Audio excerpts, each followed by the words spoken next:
Welcome to RCR Wireless News. I'm Martha DeGrasse, and I'm here in the Austin RCR studio with Jennifer Fritzsche. She is Senior Analyst at Wells Fargo Securities. Jennifer, thanks so much for making the time to come by. Thank you for having me, Martha. You have been talking to all the carriers this summer, and I think that a lot of people are interested in the ongoing price wars. You were telling me that you've seen a little bit of a let-up here and that the sky is not falling. Right. That was what I was going to say. I think the sky's not falling on pricing despite cries around me that it is. If you look even at last week, what Sprint has done, at the heart of it, they abandoned their iPhone for Life promotion and introduced a new plan called All In, which they're already advertising around with David Beckham. What that is essentially a $10 price increase, something we haven't seen from that company in a very long time. If you look at what AT&T has done, AT&T has made what I would call a purposeful decision to not match Verizon's price point. Verizon all second quarter has advertised around $80 for 10 gigs of data.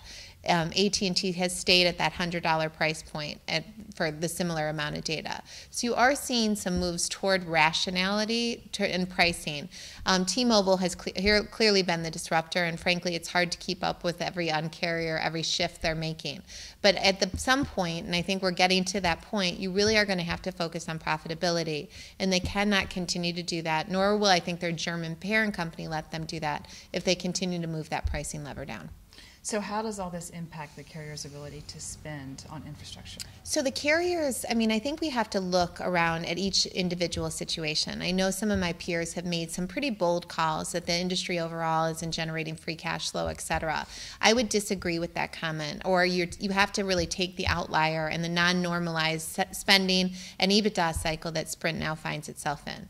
If we look at AT&T and Verizon, both of those companies are generating well north of 40% EBITDA margins or cash flow margins on their wireless business, and more than covering their dividend, meaning they're generating significant free cash flow and still have the ability to support an $11 billion dividend in the case of AT&T and a $9 billion dividend in the case of Verizon. So those are signs of a healthy industry. If margins were on kind of a free fall in going from 40 to 20%, I think we all have to kind of run for the hills. We're not seeing that. In terms of your question as to how it affects spending, you have seen a pause by AT&T. That's no secret, even though they're not really confirming it. They did lower CapEx from $21 billion last year to $18 billion this year.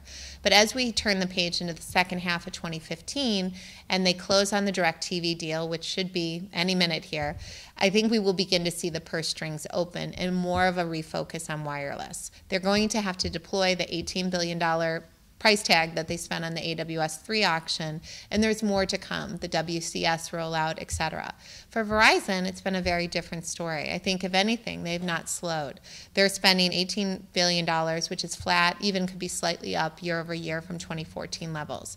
Small cells is a huge focus. They didn't win as much spectrum as people thought they would. That was a rout and controversy. But I think you're going to see them continue to invest in the network, especially if they hope to make their mobile-first kind of dream come true. If we look at the two smaller carriers, Sprint, I think it's been out there. Small cells is clearly a large focus. 70,000 seem to be the whispered about number. That is confirmed by several sources I have talked to.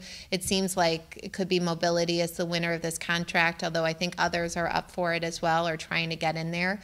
But it is a big number, and we know that Masa-san has had luck with small cells, and it's an important part of his Japanese focus with the SoftBank. So I think what we're trying to do is mirror that here. If we look finally at T-Mobile won a bunch of 700 or bought 700 A-block spectrum from Verizon, and that's still being deployed. They've obviously been very vocal about their willingness and desire to be in the broadcast auction. When that happens as planned, first quarter of next year, they're going to have to spend there to get the spectrum and then clearly spend to build it out. Right. Now, on Sprint, 70,000 small cells is what you're hearing. Are you hearing that that's, in some cases, a substitute for spending on the macro network, or that those two will happen in tandem? That's a good question, because I've heard different things, that Sprint would not put up the CapEx for these small cells, but maybe the carrier that wins that contract would, but there's questions about that. You mean the mobility or the Correct, and that Sprint, of course, would carry on the OpEx or operating costs of it. Sprint's focus to deploy that 2.5 is really more on the urban core, and if physics works, that's where it's more attractive. Yeah. I don't think that would I think that would be their near-term focus, and I think they have to see what they get in the broadcast auction to get the more rural or second-tier markets before they can really kind of put a macro metrics together of any significance. So some of Sprint's spending is even going to be further delayed till after the broadcast incentive I think we auctions? have to expect that, for sure. I think they want to be putting to work what they have in hand. That bird in hand is 2.5. And then I think we have to see what they get from the 600 megahertz auction. Okay, great. And when they talk about 70,000 small cells, that term is used differently by different carriers. Verizon, right. for instance. And just to be clear, Sprint has not blessed this number, so the 70,000 we're all talking about is kind of rumored, whispered in the press, but it has never been blessed by Sprint.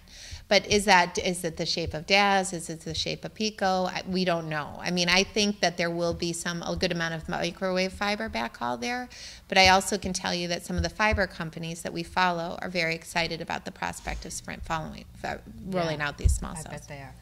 All right, let's talk quickly about the tower companies. I know that you're following all of them, and yes. We've seen, a clear divergence, I think, between maybe American Tower and SBA going very international, and CCI is just boosting its dividend, investing here at home, and certainly making investors happy. Yes. What is your take on the long-term viability of both those strategies? So for all of them, again, very different strategies. We like international. We like what, even though I know people get shaky kneed talking about Brazil, if you look at the economics of Brazil, or the runway that Brazil and Mexico have, I think it's very good. As you look at the urgency that I think will be centered around the upcoming Olympics in Brazil, knowing that the World Cup did not go that well from an infrastructure standpoint, I think there will be a greater sense of urgency. SBA is clearly becoming more aggressive there. American Tower has been aggressive there. By the time, with the deals that American Tower has done, it actually puts SBA in an interesting position, because it's my understanding that AMT, American Tower, really can't buy that much more. So if you're a willing and able seller in Brazil, SBA is a very nice option. So it actually opens, I think, a door of opportunity for SBA.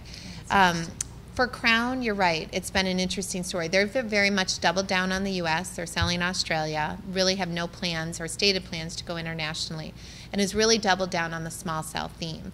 What is interesting is if small cells that Sprint is deploying do go to another carrier, you could count that as a miss for Crown, but I think if you're Crown, you're probably more excited about the opportunity of AT&T coming back, coming back in terms of spending, because they own the legacy towers of AT&T, and I believe that most of AT&T's tower spend will be more amendment-related revenue versus new cell sites. Crown is in the best position to capture that. Now, we've seen Verizon and Crown working a lot together with outdoor distributed antenna systems. Do you think AT&T will start to go that direction as well? I think they're going to have to. I think that, AT&T in November of 2012, I'm trying to remember my years here, they talked about 30 to 40,000 small cells. And by their own admission, they never hit that. I think AT&T is less a believer than Verizon in terms of DAS and small cells, and more a believer that I have to get the spectrum and I have to pay for that spectrum. So, but I do think there's some key areas where AT&T is lacking a DAS. The Empire State Building comes to mind. You have Verizon and Sprint there, and T is not there yet. Okay, all right. Anything else that you think is important here? I just think it's, at the heart of it, people say wireless is a dead industry, and I totally disagree, because as you hear about non-traditional companies in the telecom area like Marissa Mayer at Yahoo, Eric Schmidt at Google, talking about the future as wireless, I think the point is that they have to touch a pipe, and that pipe is built on a finite asset, which is spectrum, and there's 4 players that can really answer that. So. All right, Jennifer Fritzsche, Senior Analyst at Wells Fargo. Thank you so much. Thanks, Martha.